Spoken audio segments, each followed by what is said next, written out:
सावंत जी. बहुत बहुत धन्यवाद. मी आज मराठीत बोलणार आहे. सभापती महोदय, आता दिवाळी परीक्षा झाल्यात, मुलांच्या सुट्ट्या पडल्यात, लोक गावाकडे निघालेली आहेत आणि अशा वेळेला महाराष्ट्रामध्ये मध्य रेल्वेने एक चांगली घोषणा केली. 1500 विशेष गाड्या सोडण्याची घोषणा केली.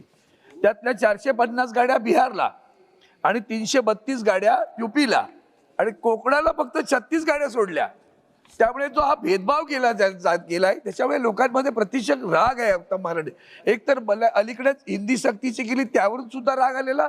आता पुन्हा हे गाड्या त्याच्यात आणखीन काय केलं साहेब, तर छत्रपती शिवाजी महाराज टर्मिनस ते गोरखपूर ही गाडी रोज सुरू केली आणि छत्रपती शिवाजी महाराज टर्मिनस टू मडगाव ही गाडी आठवड्यातून एकदा केली आणि पुन्हा छत्रपती शिवाजी महाराज टर्मिनस टू रत्नागिरी ही जी गाडी होती दादर रत्नागिरी गाडी ही बंद केली.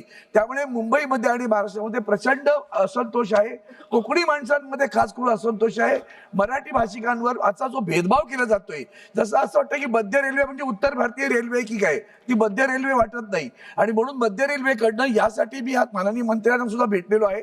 माझी विनंती आपल्याला, दादर रत्नागिरी गाडी पुन्हा सुरू करा आणि या फक्त 36 गाड्यांनी कसं होणार आहे लोकांच्याकडे. आता पेट्रोलचा आणि आपण सगळ्यांना माहिती आहे डिझेलचे प्रश्न आहेत, रस्ते खराब आहेत, तर रेल्वेशिवाय पर्याय नाही आणि म्हणून आपल्या माध्यमातून विनंती करतो की कृपया कोकणातील माणसांसाठी जाण्यासाठी या गाड्या इथं वाढवाव्यात. दादर रत्नागिरी गाडी सुरू करावी आणि त्याच पद्धतीनं नांदेड पुणे जी हडपसरला त्यांनी टर्मिनेट करून टाकली तिथेही त्यांनी गोरखपूर पुढे केली, पण नांदेड हडपसरला टर्मिनेट होणार, हुनंगुल हडपसरला टर्मिनेट होणार.